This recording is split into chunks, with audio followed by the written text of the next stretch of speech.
Record progress. Shabbat Shalom. Shankwil Yah, One Vision Ministry. Okay. Today I want to deal with establishing a sound foundation. Start your seek here. It's going to be a brief, very brief something, but I want to just set down, I guess, a proper foundation for somebody who's beginning to seek Yah and I guess coming into this Israelite walk or understanding who they are. I'm not gonna go to the I guess the focus of proving that you're an Israelite. That's not where I'm gonna start off. I want to start the foundation with the law, the Torah. So um, let's get going. Abiyah, thank you for the Shabbat. I thank you for this opportunity to minister. May edification come forth and your will be done. May I always operate as a servant of yours and I focus on your will and I be open for growth for myself as well as to be challenged by others so that I may assist in dropping seeds that may assist them in growing. Yada Yahuwah. So let me get ready to get started here. I'm going to go straight to the law and I'm going to actually split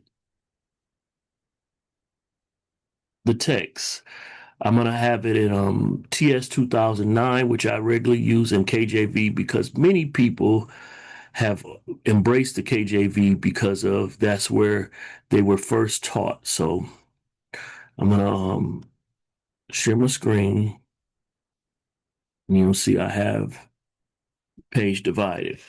So I'm going to take little breaks in here because I want to also teach during the purpose. And I'm going to read it in KJV to start off. And that's what's on the right of my screen here. And it says, and God spake all these words.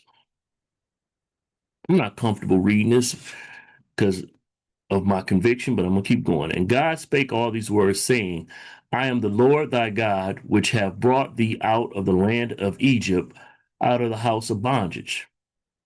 It says, thou shalt have no other gods before me. Thou shalt have no other gods before me. So it's important to have information. If you're not supposed to have other gods before him, that means you need to know some of the names of these other deities. So, just in reading that in the English, there are some things that I'm not comfortable with because of my level of comprehension. Not saying that you're going to get here or that you have a desire to get here, but if Yah moves you towards this, then maybe you should go that way. So, since I'm sharing my screen, I'm going to open up this window here. And so it says, God real means God is my helper. God real. Listen to the pronunciation. God real. God is my helper in Hebrew. But he is depicted as a fallen angel who rebelled against the Most High. Now, I'm going to stop using that term now and led humanity astray. God real is primarily known from the book of Enoch. This is a book that most people are told to stay away from. An ancient Jewish apocryphal text and is not mentioned in the canonical Bible. So the 66 books is not in there. His name, translated as God is my helper, contrasts with his actions, as he is described as a rebellious angel who corrupted humanity and introduced sin. Godriel is often identified as one of the Watchers, a group of angels who descended to earth and engaged in forbidden relationships with human women, producing the Nephilim, a race of giants. A lot of people won't believe that or don't agree with that, so I'm going to not push that narrative, but I just want to read this. And I'm going to read this next line here. Role in mythology. According to the book of Enoch, Gabriel was the third of five leaders of the Grigori, the fallen angels. He is attributed to leading Eve astray in the Garden of Eden. So the one we've called the enemy or Hasatan, this fallen angel is supposed to have been the one that played the role of the serpent or the Nahash, which contributed to humanity's fall from grace. Now, I'm gonna just stop from there and I'm gonna share a little bit. Gabriel wanted to be remembered, and he wanted his name to be called. And I believe when we're calling on the name of God, saying God, we're putting another God before us. A lot of us, in my opinion, do this in ignorance. We don't know no better, but right now I'm trying to tell somebody something and say that is a title that should not be used towards it. But some people, they're still living in comfort land, and that's the word or term that's comfortable for them. But it's not a name for Yah. That's not his name. It's a title. And that name, I just got you connecting it to God real. God real. All right, this term Lord. They the people who have, I guess, given us the writings, what we call the Bible, they took out the real name. Go over here to the left, and you see, I am Yahuwah. That's Yod Hey Wah Hey. It's Hebrew. Said, well, I don't read Hebrew. So they gave you English, and they could have easily in English transliterated this so that you could read it in English. But instead, they replaced it with a word that does not sound anything like Yahuwah, Yahuwah. You can pronounce this many different ways, but it doesn't sound anything like Lord. So, all right, let's go and look up one of the deities' names that we know we shouldn't be dealing with, Baal. And when you look at the definition of it, Lord, Master, Owner. People say, well, it also means husband. And they say, well, you're operating in semantics. You're making a bigger issue out of the word. But I'm like, if we're believing that the power of death and life is in the tongue, and also if we're believing that thou shalt have no other great gods or deities or mighty ones before Yah, we should be considerate of what we call Yah. Why will we call him by the name of another deity or a name that's used by another deity? You know, you live modernly like, okay, it used to be the master bedroom, and so now people call it the primary bedroom. They've moved away from saying things like that because, a lot of us Israelites have a history of being bound or in slavery. So the word master kind of triggers us. When we're talking about the Most High, it shouldn't trigger us, but the masters that we've had on earth have been very demeaning, very vindictive, harmful towards us and our culture. So let's keep moving. Thou shalt not have no other mighty ones against my face. Thou shalt not make unto thee any graven image or any likeness of anything that is in the heaven above, or that is in the earth beneath, or that is in the water under the earth. We're ones that love to make statues. If you're into any type of sports, when someone has, I guess, achieved greatness in sports, they like to make a statue towards them. Graven image. So that's what that is. Well, It's not the same. We're just recognizing this person. So it's a form of worship. The cross that people wear on their neck. It's a grave. It's something, the cross was supposed to be made of wood, but even though he did not die on a cross, he died on a stauros, and most likely, it's like a tree or hung on a tree is more so fitting. But still, people wearing that image, graven image. People have angels in their house or whatever, and it's like, they want to have all type of statues and stuff like that. Those are idols. Keep going. Thou shalt not bow down thyself to them. How many people have you seen hold on a cross, bow in prayer, holding on to a cross?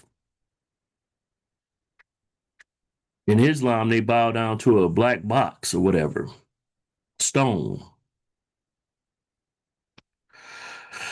Thou shalt not bow down thyself to them, nor serve them, for I am, and I'm going to say over here, Yahuwah, your Elohim, am a jealous El, visiting the iniquity of the fathers upon the children unto the third and fourth generation of them that hate me.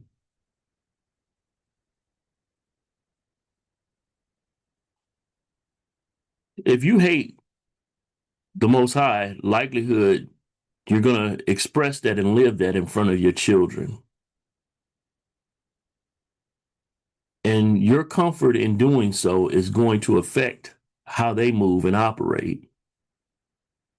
And I actually, you'll see some of that on them.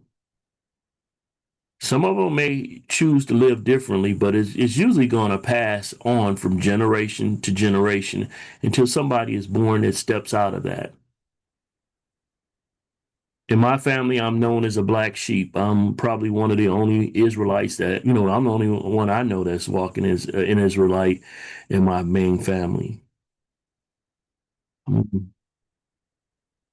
Generations of pastors and male and female ministers, and I'm doing something different. I believe I'm doing what we should all be doing, but of course, you know, I have a lot of relatives that are Islam, dealing with all different type of deities and stuff like that. Not my place to judge them. I can teach them the truth and give them this information and move, allow them to grow or whatever. Right now, I'm actually presenting this because I would love for those that hear this to understand this as a foundational point that obeying Yah is a benefit to you. So I'm setting forth these 10 laws. There are way more than 10, but I'm setting these forth because to me they're foundational. All right. So visiting the iniquity of the fathers upon the children and unto the third and fourth generation of them that hate me, and showing mercy unto thousands of them that love me and keep my commandments. Over here, it says, guard my commandments. This word keep in the English, people say, oh, that means you got to do them all. But when you start reading the laws, you'll find that some things don't apply to gender sometimes, don't apply to age. Sometimes is different classifications that doesn't always apply. But when you guard them, that means that you will influence those of that age or assist them in doing them. Even if it's something that not for you to do, those around you that should do, you would help guide them towards doing them. Okay. Thou should not take the name of Yahuwah, your Elohim, in vain. We just kind of talked about, these lifting up these other names and stuff like that. You're not going to take his name in vain. You should be mindful of what you're saying and what you're calling him. For Yahuwah does not hold him guiltless that taketh his name in vain. You know, we can only hold ignorance as an answer to the problems that's going on in our life for so long. If you're seeking him, there should be open opportunity for you to grow. You should be willing to remove certain things from your life and from your comprehension. All right. Remember the Sabbath day to keep it holy. Now, I'm giving the law as foundation, but most have read about the creation story and how on the seventh day he rests. That would be the Sabbath day, the seventh day. There's some that go by the moon and stuff like that, so I just go every 7 day. Not saying that I'm the one that's doing it right, but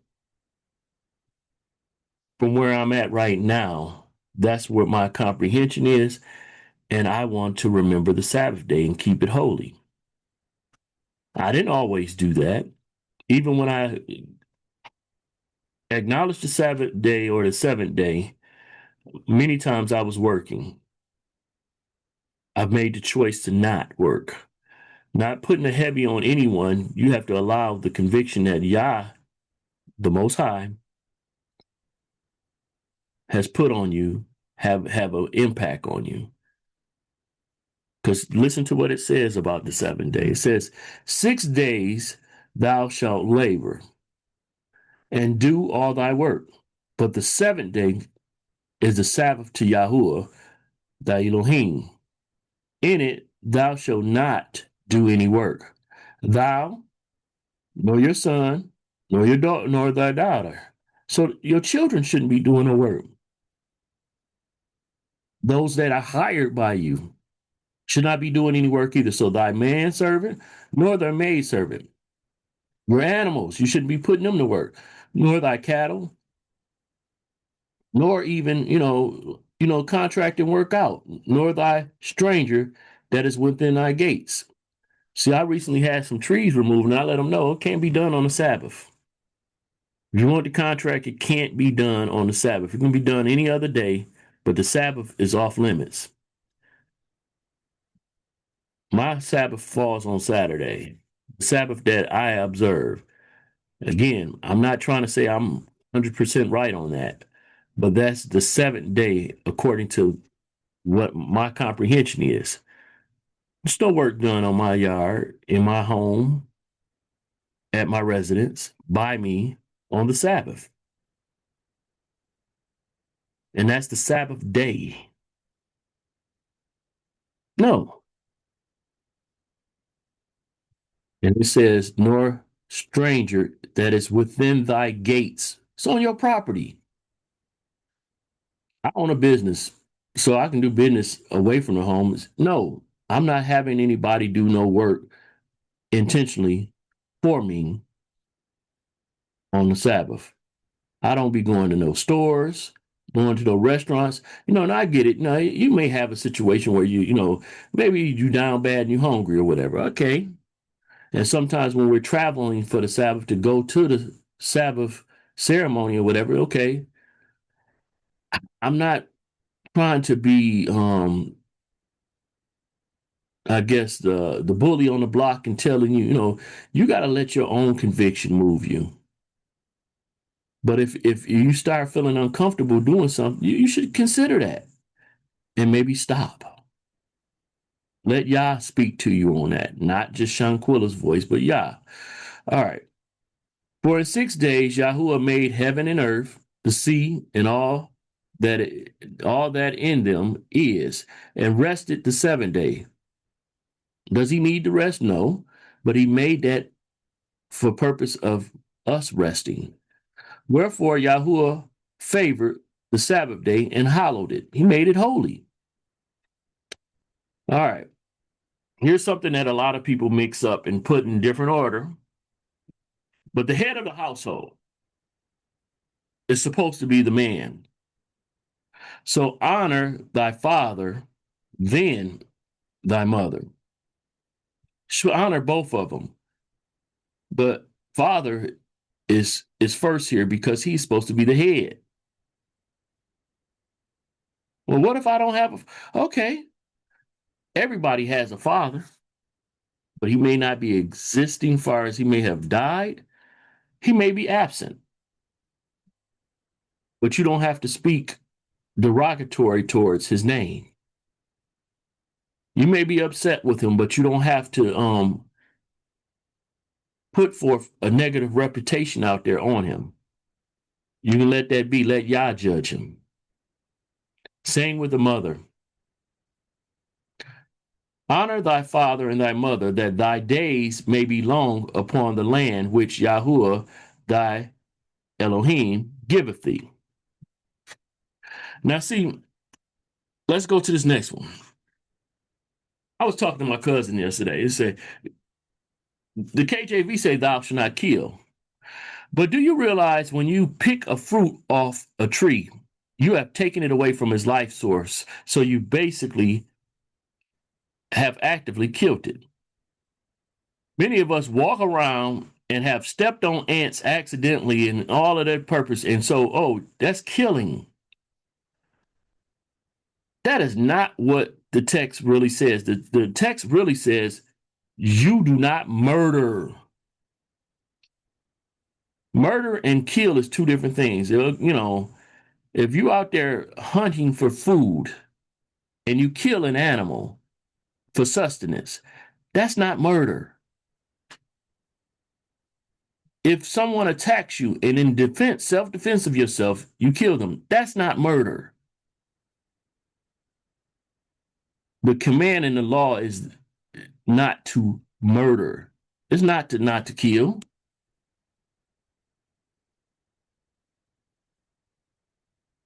That's not what, come on. Almost every cell and every inch of our body, is living. So, if you drop blood, those cells are dying. You killed them. Come on, that's being too much. If you catching a fish to eat, you just killed it. Same thing with plucking a corn cob. You disconnected it from its life source. Come on, the law is you do not murder. It's not thou shalt not kill. Okay. Thou shalt not commit adultery. You need to read the Bible to find out what adultery is.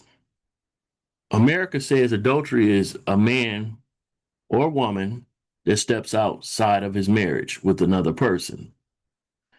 Biblically, though, a man is able to add multiple wives.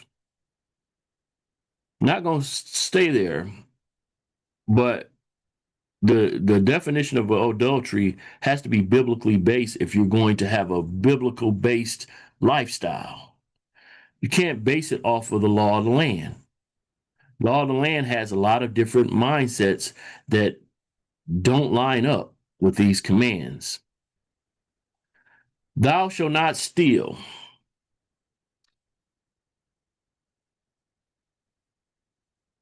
Seems very simple.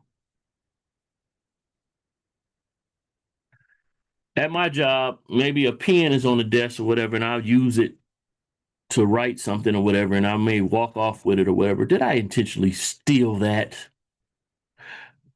But modernly, people can say, oh, you stole that.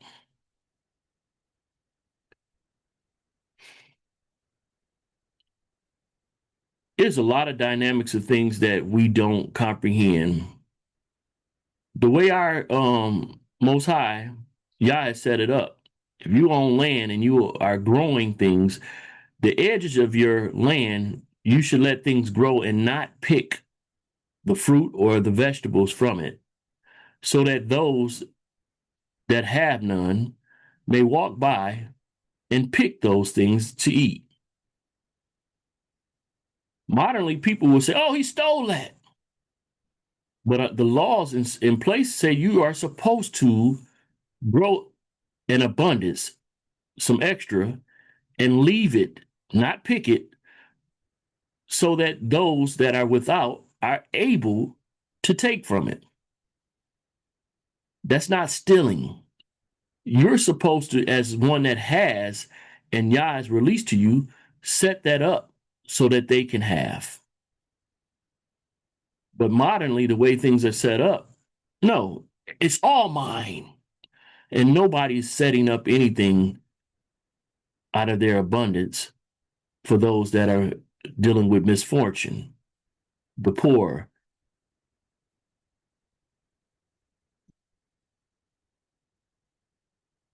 You have a lot of widows, a lot of orphans that have need, and people have overabundance, and they will trip out over someone taking. They'll take their life over them adding sustenance to their body after not eating for a while.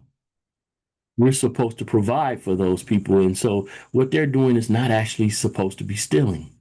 We're supposed to set it up so that they can get those things. But we're not moving, in a proper way. And so a lot of times we view things as stealing that should not be. And maybe somebody said, well, you taking liberty right now. But you need to read this book and see how Yah is wanting us to set up things that offer provisions for those that have not, so that there's no need for them to steal. They don't have to take something that doesn't belong to them because there's more available by those that have an abundance. People with abundance now, they do everything they can to take from those who have none. This United States was built upon kidnapping and stealing people. All right, let's keep going. Thou shalt not bear false witness against thy neighbor. For one, we need to understand what neighbor means. In biblical's narrative, neighbor was your kinman, relative. It wasn't just somebody who lived next door. It was somebody you had relationship with. Nowadays, a person can live next door to you. You don't know nothing about them. Don't know their name. Don't even know what most of them even look like. This was a relationship based. So you shouldn't be lying or bearing false witness against somebody that you know. You know that that's not them, but you giving false information. As one that's been lied upon a lot, that bothers me. But some people say, oh, you should let other people's words bother you. But people can disparage your name and have people thinking of you in a way that's unlike what your actual character is. And some can choose to disfranchise you and disconnect from you off of those things. We're supposed to be a people of unity, connecting with each other. And if someone has not done anything that validates them being disconnected, a false witness should never be used to disconnect someone. You should deal harshly with a person that would be willing to use false witness on someone to have them disconnected. And I mean by harshly, by maybe even disconnecting from them. But that's, again, my perspective and vantage point. If you're not convicted on that, let's keep moving. Thou shalt not covet thy neighbor's house. Thou shalt not covet thy neighbor's wife, nor his manservant, nor his maidservant, nor his ox, nor his ass. See, notice I said ass, and it's not a cuss word. It's talking about a donkey, but it's right there.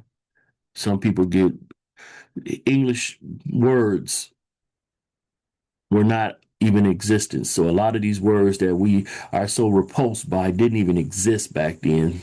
So nothing biblical could even be focused on those words, but most people want to manipulate. Oh, you shouldn't say that. It's a lot of stuff we shouldn't say. You shouldn't say, speak ill of someone, or you shouldn't, again, bear false witness on someone. But let's keep going. nor anything that is thy neighbor. So what does covet mean? What does covet mean? Covet is like a desire. I can see some shoes and I want them, but I shouldn't want what my neighbor has to the point that I hate him, that I'm willing to take what he has and steal what he has. There's nothing wrong with desiring to have better than what you have, but don't let it turn into envy, where now you have an issue with this person who has the thing to the point that you may even consider killing them or harming them to get what they have.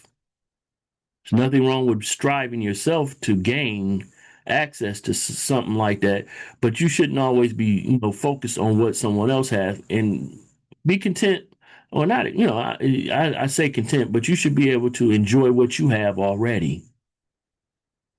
If you're going to add, so be it, but don't feel like less of a person because the next person has something that you don't have. You don't know what they did to achieve that. And if you do know what they did, then maybe you need to step up your game and do whatever is necessary. Me myself, I'm not a college grad. If I'm sitting up there and looking at somebody who's a college grad and want to be upset with the resources they have or whatever, I could put forth effort and take my butt back to school. Don't have to be envious of them. Do something for yourself. All right. And so I think that's about it. I just wanted to make this brief and just, point on these 10 laws. There are way more than 10. I kind of even alluded to a few of them because there is a law about your land, especially when, we're supposed if you live in Michigan where I live, most homes now don't have any tree, fruit bearing or they don't have trees that bear fruit no more. They have male trees. If they have a garden, it's probably a very small thing and it's inside, the yard and very away from everyone. But when we go back to the old land, they had trees, vines, they had stuff growing stuff everywhere, all the way to the edge of their lands. And they were not supposed to glean or pick all of the things that was on there so that those that are walking by would have access. They could reach up, grab something, and keep moving. Sustenance was available almost everywhere they went. You have water running through your land. Somebody just sit down and get a drink of water. Nowadays, you'll have somebody, what did you drink in my water? Water belongs to the Most High, to Yahuwah. They tell you not to gather rainwater or whatever, stuff. Water is something that everybody needs. We all need sustenance. That should be the least offensive thing, somebody getting sustenance that has a need. I see if they were hoarding your stuff or whatever, they come into your stuff and selling it. They picking fruit off your stuff and selling it. Now that would be a problem.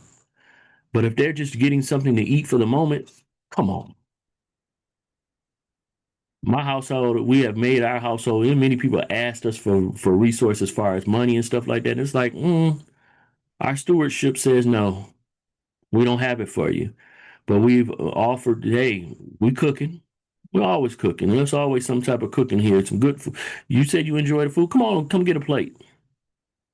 You have no problem feeding folks and not charging their pockets for them to eat. But I'm not, as a good steward, I'm not going to release my resources to just any and everybody. Nah, that's not being a good steward. But I'll feed you. And I wish I did have trees that were growing stuff around and people would be eating off of that. It's like I would be seeing the will of Yah being done. But back to my focus, I just went on a little rabbit trail. These 10 commandments are a good foundation to start with. When I came up in Christianity, they said we're not under the law. But if you read most of those laws, okay, honoring the Father or the Most High. Okay, if the laws are done away with, you're not going to honor the Most High. Honor thy father and the mother. Okay, so you're going to be disrespectful to your parents because the law's done away with. Hmm, doesn't make sense, does it? Oh, thou shalt not steal. Thou shalt not murder. Oh, the law's done away with. You can go do those things now. How is the law done away with? Especially those laws. You can covet your neighbor's wife. Oh, man, Miss Johnson over there looking good. I can't wait to get me a piece of that. No, you better leave that man's wife alone. Don't even be looking at her. Look at your own wife. Or go find your own wife. Come on. Those 10 right there are foundational. Set those in order first, and you should be able to grasp a lot more of what's in the text. There's a lot of other things. Of course, some of the stuff is not matching what we live far as lifestyle here in America. So there's going to be some discussions one way or another. But those 10, undebatable to me. Problem is, most people are Sunday or first day observers rather than Sabbath day. So you're going to have some conflicts there, definitely. And even with that, some of the Sabbath people say, oh, it's go by the moon. You're going to have some conflict with that. But all the other 9, most people shouldn't have any problems with, other than using those names that we've gotten accustomed to. God is very fluent out of most people's mouth. Even people who know that that's not his name, they still is fluent because there was something was given to us and it's easily regurgitated or spoken. Okay, I said I was going to brief, so let me get out of here. Abba Yah, thank you for this Shabbat. Thank you for this opportunity. May some have found forth to seek in you and set forth the desire to put a foundation first before they move on their growth pattern. They want to learn about you. They want to know what your will is, but let them set a foundation to start off on so that they don't have, I guess, sand like moments. Sand is not stable. We want them to be stable. So we want them to get a good foundation, something to build upon. Your will be done, Yahuwah, on earth as is in the Shamayim or in heaven. Yada Yahuwah. Shabbat Shalom, Shankwil Yah, One Vision Ministry, Shankwilla Carter, Ekai, Chazan Sheriff. Shabbat Shalom.